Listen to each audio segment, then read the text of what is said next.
Hello everyone, welcome back on my YouTube channel Sahani Gurukul. आज हम लोग स्टार्ट करने वाले हैं क्लास 11th अकाउंट्स का पार्ट 2, जिसमें हम लोग पढ़ेंगे बेसिक अकाउंटिंग टर्म। चलिए चैप्टर 2 पढ़ते हैं हम लोग। बेसिक अकाउंटिंग टर्म का टॉपिक क्या है हमारा? रिसीट। रिसीट क्या होता है? एनी अमाउंट रिसीव्ड और receivable for selling of asset. कोई भी पैसा जो आपको मिल रहा है असेट बेचने पर या गुड्स या सर्विस बेचने पर, उसे हम लोग क्या बोलते हैं? रिसीट बोलते हैं। तो जो रिसीट है that is divided into two parts. इसको डिवाइड किया गया है टू पार्ट्स में, revenue receipt and capital receipt. Revenue receipt क्या होता है? जो आपको गुड्स एंड सर्विसेज को बेच कर जो पैसा मिलता है उसको हम लोग क्या बोलते हैं? रेवेन्यू रिसीट बोलते हैं। These are recurring in nature. ये कैसे होते हैं? रेकरिंग नेचर के होते हैं, यानी बार बार आपको मिलेंगे। And they are shown in profit and loss account. इसको कहाँ शो किया जाता है? प्रॉफिट एंड लॉस अकाउंट में शो किया जाता है। For example interest on fix deposit, interest on investment, ये सब क्या है? रेवेन्यू रिसीट है। नेक्स्ट होता है हमारा कैपिटल रिसीट। कैपिटल रिसीट क्या होता है? वो अमाउंट जो कि आपको नॉन रेवेन्यू नेचर से मिले हैं, नॉन रैकरिंग नेचर से मिले हैं, रेवेन्यू नेचर का आइटम नहीं है। पैसा आपको मिला है, वन टाइम मिल गया, आगे आपको नहीं मिलेगा। तो इस तरह के जो ट्रांजैक्शंस होते हैं जिससे आपको पैसा मिल रहा है उसे हम लोग क्या बोलते हैं? किस तरह का रिसीट है? ये कैपिटल रिसीट है। These are shown in balance sheet. इसको हम लोग किस तरफ शो करते हैं? बैलेंस शीट में शो करते हैं। नेक्स्ट हमारा क्या होता है? Sale of machinery. इसके एग्जाम्पल हैं बिल्डिंग, फर्नीचर। इनको बेच के जो आपको पैसा मिला है उसे हम लोग क्या बोलेंगे? रिसीट बोलेंगे।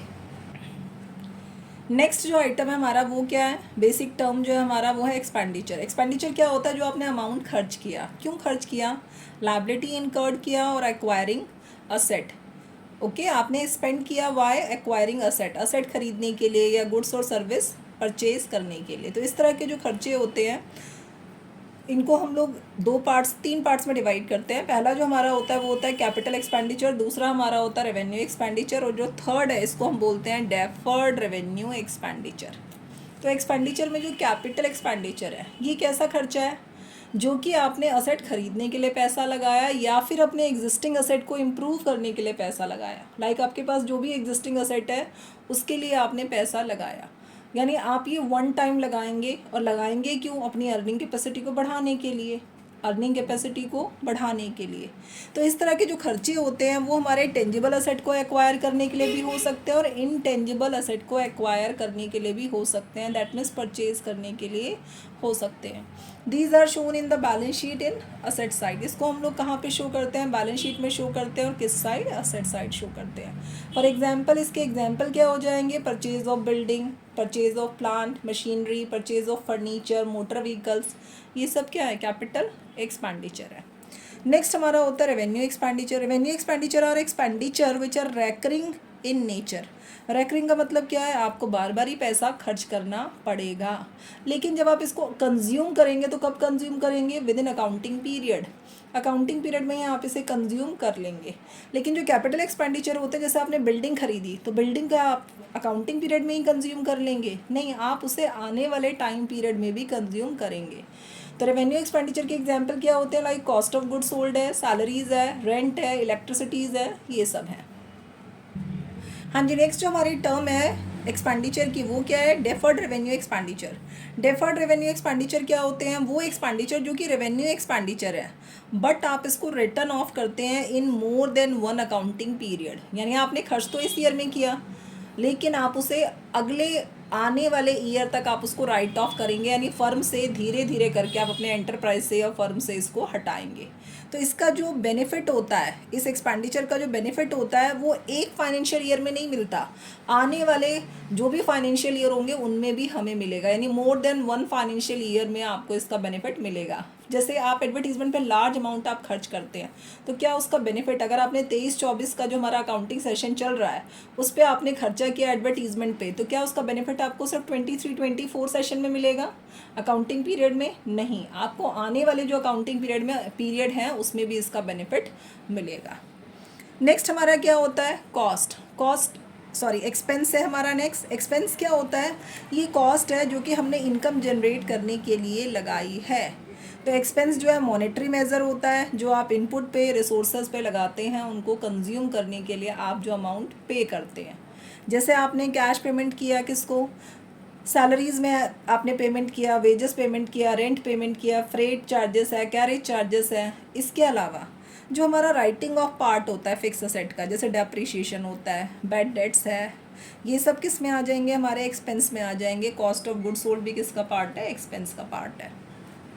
एक्सपेंस में ही आपने कई बार सुना होगा प्रीपेड एक्सपेंस। प्रीपेड एक्सपेंस क्या होते हैं, the expense which is paid in advance but it's benefit will be available in following year, यानी जो नेक्स्ट वाला अकाउंटिंग ईयर होगा, फॉलोइंग ईयर, उसमें आपको इसका बेनिफिट मिलेगा। तो प्रीपेड एक्सपेंस क्या है, the expenses which is paid in advance. Outstanding expense का मतलब क्या होता है, expense which due but not paid, वो एक्सपेंस जो कि आपको देना था लेकिन आप किसी रीज़न से दे नहीं पाए, तो उसे हम लोग क्या बोलते हैं, आउटस्टैंडिंग एक्सपेंस बोलते हैं। तो जो आउटस्टैंडिंग एक्सपेंस होते हैं, these are liability for the business. Outstanding expense क्या है, बिजनेस के लिए लायबिलिटीज़ हैं। जबकि जो प्रीपेड एक्सपेंस हैं, these are asset for the business, ये बिजनेस के लिए क्या है, असेट है। और किस तरह के असेट है, करंट असेट है। इसी तरह जो आउटस्टैंडिंग लायबिलिटी होती है वो क्या होती है, करंट लायबिलिटी होती है। नेक्स्ट हमारा जो है वो टर्म क्या है, इनकम। इनकम का मतलब क्या है, इनकम का मतलब होता है profit earn during accounting period. आपने जो अकाउंटिंग पीरियड में प्रॉफिट कमाया, कैसे, operating activities plus other than operating activities, तो उसे हम लोग क्या बोलते हैं, इनकम बोलते हैं। Other than operating activities, okay. Operating activities के अलावा भी आपने जो रिसीव किया, जैसे इंटरेस्ट ऑन इन्वेस्टमेंट रिसीव किया आपने, इंटरेस्ट ऑन इन्वेस्टमेंट के अलावा, या फिर आपने किसी भी और तरह का इंटरेस्ट रिसीव किया, कमीशन रिसीव किया, वो सब हमारा किस में आ जाएगा, नॉन ऑपरेटिंग में आ जाए। तो जो भी नॉन ऑपरेटिंग हमारे जो पार्ट होंगे, जैसे कि इंटरेस्ट ऑन इन्वेस्टमेंट मैंने आपको बोला, तो वो हमारा क्या, नॉन ऑपरेटिंग का पार्ट है। तो इनकम निकालने के लिए हम लोग क्या करते हैं, रेवेन्यू माइनस एक्सपेंस करते हैं, क्योंकि इनकम में ऑपरेटिंग प्लस नॉन ऑपरेटिंग दोनों तरह की इनकम की कैलकुलेशन की जाती है, इसीलिए इसको हम लोग क्या मानते हैं, this is a broader term. जबकि जो प्रॉफिट होता है, प्रॉफिट हमारी सिर्फ वो इनकम है जो हमने ऑपरेटिंग एक्टिविटीज़ से कमाई है। ऑपरेटिंग एक्टिविटीज़ यानी जो हमारी बिजनेस एक्टिविटीज़ है, जैसे हमने गुड्स एंड सर्विसेज को बेचा, गुड्स एंड सर्विसेज को बेचा, फिर हमने प्रॉफिट कमाया, तो बेचकर जो आपने प्रॉफिट कमाया गुड्स एंड सर्विसेज को, उसको हम लोग किस में कैटेगराइज कर रहे हैं, प्रॉफिट में। तो जो प्रॉफिट होता है उसको हम लोग दो पार्ट्स में डिवाइड करते हैं, gross profit and net profit. Gross profit and net profit. हाँ जी, ग्रॉस प्रॉफिट क्या होता है, ये डिफरेंस होता है जितना आपने रेवेन्यू, रेवेन्यू क्या है, सेलिंग प्राइस जो भी आपने रिसीव किया, गुड्स बेच के जो आपने रिसीव किया, उसमें से आप direct cost, cost of goods sold अगर माइनस कर देंगे तो क्या आ जाएगा, ग्रॉस प्रॉफिट। नेट प्रॉफिट क्या होता है, नेट प्रॉफिट हमारा होता है जो आपने टोटल एक्सपेंस, टोटल रेवेन्यू में से माइनस किए, तो उसको हम लोग क्या बोलते हैं, नेट प्रॉफिट बोलते हैं। अगला जो हमारा टर्म है वो क्या है, गेन। गेन, गेन क्या होता है, ये भी हमारी अर्निंग है, लेकिन कैसी अर्निंग है, नॉन रेकरिंग नेचर की अर्निंग है, नॉन रेकरिंग नेचर की अर्निंग है। ये हमारा वो प्रॉफिट होता है जो कि ऑपरेटिंग एक्टिविटीज़ के कारण अराइज नहीं हुआ, ऑपरेटिंग एक्टिविटीज़ के कारण अराइज नहीं हुआ। ये हमारे ओनर्स की इक्विटी को बढ़ाता है, it increases the owners equity. Example, gain on sale of land. इसी तरह हमारा लॉस है, सिर्फ इसका रिवर्स कंसेप्ट हो जाएगा, ऑनर्स की इक्विटी को क्या करता है, घटाता है। जैसे एग्जाम्पल क्या आ जाएगा, loss on sale of fixed asset. Next जो हमारी टर्म है वो क्या है, परचेज। परचेज क्या होता है, purchase of goods and raw material. जो भी आपने खरीदा, क्यों खरीदा, या तो आप उसको रीसेल करेंगे या फिर आप उससे गुड्स मैन्युफैक्चर करके उसको मार्केट में बेचेंगे, तो इसको हम लोग क्या बोलते हैं, परचेज बोलते हैं। तो परचेज क्या है, purchase means purchasing of raw material for the purpose of resale और manufacturing the goods. Manufacturing the goods या प्रोड्यूसिंग द गुड्स भी आप बोल सकते हैं। तो जो गुड्स आपने, जो भी आपने गुड्स परचेज किए for cash, this is term as cash purchase. And the goods which is purchase on credit termed as credit purchase. अब परचेज रिटर्न क्या है, जिस पर्सन से आपने गुड्स खरीदे, लाइक वो आपका सप्लायर है, उसी पर्सन को आपने क्या किया, आपने गुड्स वापस कर दिए, तो इसको हम लोग क्या बोलते हैं, परचेज रिटर्न बोलते हैं, परचेज रिटर्न। परचेज रिटर्न का अनदर नेम क्या है, रिटर्न आउटवर्ड है, रिटर्न आउटवर्ड है, ओके। सेल, सेल का मतलब क्या होता है, गुड्स को बेचना, तो उसी को हम लोग क्या बोलते हैं, सेल बोलते हैं। नेक्स्ट हमारा सेल्स रिटर्न है, आपने गुड्स बेचे और आपके कस्टमर ने वो गुड्स आपको रिटर्न कर दिए, तो उसे हम लोग क्या बोलेंगे, sales return. Goods return by the customer और debtor is known as sales return. Sales return other name is return inward, return inward. Next हमारा क्या होता है, गुड्स। गुड्स क्या होते हैं, वो फिजिकल आइटम जो कि आप ट्रेड कर रहे हैं, आपने परचेज़ क्यों किया है, जिन्हें बेचने के पर्पज़ से परचेज़ किया है, तो उसी को हम लोग क्या बोलते हैं, गुड्स बोलते हैं। जैसे आपकी स्टेशनरी की शॉप है तो आप रजिस्टर खरीद के लाएंगे, पेन खरीद के लाएंगे, कलर्स खरीद के लाएंगे, ब्रश खरीद के लाएंगे, ये सब क्या आ जाएगा आपके लिए, ये सब आ जाएगा गुड्स। इसी तरह अगर आपकी इलेक्ट्रॉनिक्स आइटम की शॉप है तो आपके लिए गुड्स क्या है, लाइक टीवी, एसी, रेफ्रिजरेटर, ये सब क्या है आपके लिए, गुड्स हैं। नेक्स्ट जो हमारी टर्म है वो क्या है, ट्रेड रिसीवेबल। ट्रेड रिसीवेबल का मतलब क्या होता है, रिसीवेबल, दैट मीन्स जो अमाउंट आपको मिलने वाला है, कैसे, सेल ऑफ गुड्स और सर्विसेज, यानी गुड्स एंड सर्विसेज को बेच के जो आपको पैसा मिलने वाला है उसे हम लोग क्या बोलते हैं, ट्रेड रिसीवेबल बोलते हैं। ट्रेड रिसीवेबल के दो पार्ट्स होते हैं, debtor and bills receivable. Debtor कौन है, डेटर बिजनेस का कस्टमर है, that means debtor is a person to whom enterprise sold goods on credit. जिसको एंटरप्राइज क्या करता है, गुड्स बेचता है, किस पे, क्रेडिट पे बेचता है। बिल्स रिसीवेबल क्या होता है, ये वो बिल ऑफ एक्सचेंज है जो डेटर ने एक्सेप्ट किया है, I will pay the amount, that means enterprise will receive the amount on specific date, कि एक स्पेसिफिक डेट पे डेटर पे करेगा अमाउंट, किसको पे करेगा, बिजनेस को पे करेगा, एंटरप्राइज को पे करेगा। ओके, नेक्स्ट आइटम हमारा क्या होता है, नेक्स्ट होता है हमारा जो टर्म है वो है ट्रेड पेबल। ट्रेड पेबल का मतलब क्या है, यानी आपको पैसा देना है, क्यों देना है, for purchasing of goods and services, क्योंकि आपने गुड्स एंड सर्विसेज परचेज किए हैं बिजनेस के लिए, that's why you have to pay the money. तो ट्रेड पेबल की डिफाइन किया, it is the amount payable for purchase of goods and services. आपने क्या करना है, गुड्स एंड सर्विसेज परचेज की है, that's why you have to pay the money, that is called trade payable. Trade payable is sum of creditor and bills payable. Trade payable क्या होता है, ये सम होता है किसका, क्रेडिटर एंड बिल्स पेबल का। तो क्रेडिटर कौन है, क्रेडिटर वो पर्सन है जिसने एंटरप्राइज को यानी बिजनेसमैन को, बिजनेस को रॉ मटेरियल सप्लाई किया है, कैसे, क्रेडिट पे। तो आप बोल सकते हैं creditor is a person who supplies raw material या who supplies goods to the firm on credit, who supplies goods to the firm on credit.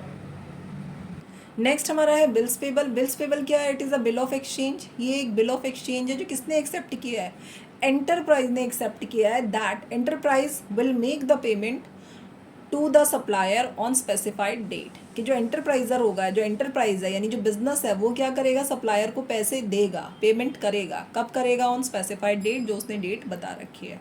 Next हमारा होता है बैड डेट। बैड डेट क्या होता है, जो डेटर है वो आपका कस्टमर है, आपने उसे माल उधार में बेचा है, सामान उधार में बेचा है, तो कई बार क्या होता है, आपका जो पैसा है वो कस्टमर से रिकवर नहीं हो पाया, तो the amount which is not received और not recovered from the customer is called bad debt. Next हमारा क्या होता है, डेप्रिशिएशन। डेप्रिशिएशन का मतलब क्या होता है, fall in the value of fix asset with the passage of time, usage, accidental cases etcetera. इसके कारण अगर असेट की वैल्यू कम हो गई, टाइम बीतता जाएगा तो भी असेट की वैल्यू कम होती जाएगी, एक्सीडेंट होगा तो भी असेट की वैल्यू कम हो जाएगी, ऑब्सोलेसेंस होगा तो भी असेट की वैल्यू कम हो जाएगी, यानी नई टेक्नोलॉजी आएगी तो पुरानी वाली टेक्नोलॉजी आउटडेट हो गई, दैट मीन्स असेट की वैल्यू कम हो गई। तो जब भी असेट की वैल्यू में फॉल डाउन होगा तो उसको हम लोग क्या बोलेंगे, डेप्रीशिएशन, डेप्रीशिएशन। नेक्स्ट हमारा क्या है, इंसॉल्वेंट।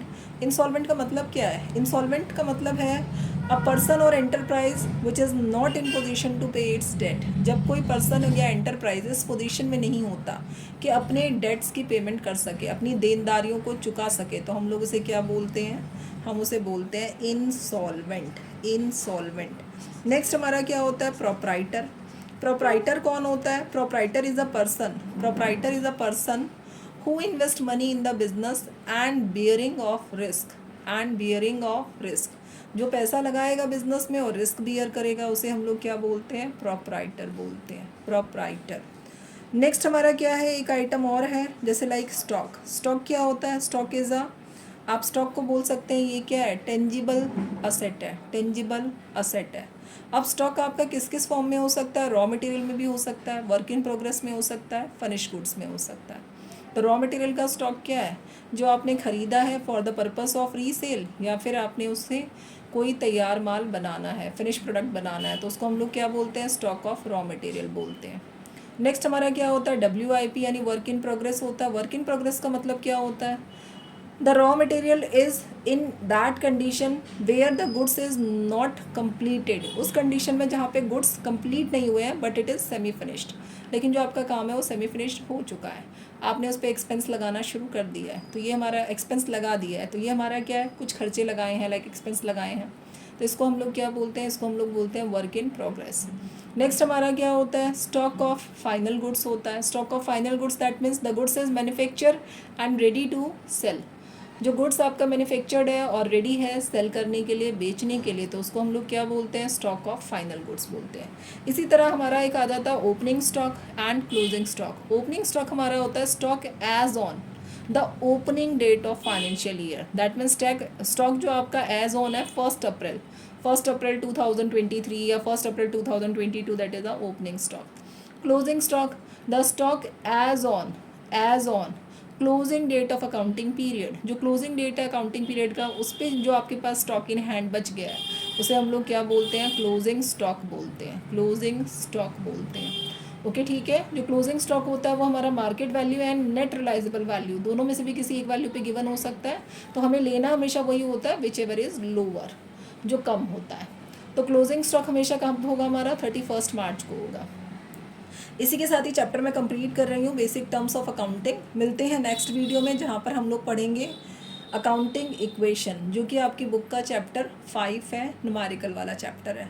हम 2 थ्योरी के चैप्टर पढ़ चुके हैं जहाँ से आपको बेसिक कॉन्सेप्ट जो है वो क्लियर हो जाएंगे, देन आप न्यूमेरिकल चैप्टर अच्छी तरह से अंडरस्टैंड कर सकते हैं। वीडियो पसंद आए तो वीडियो को लाइक कर लीजिए, चैनल पे न्यू है तो चैनल को सब्सक्राइब कर दीजिए। Thanks for watching.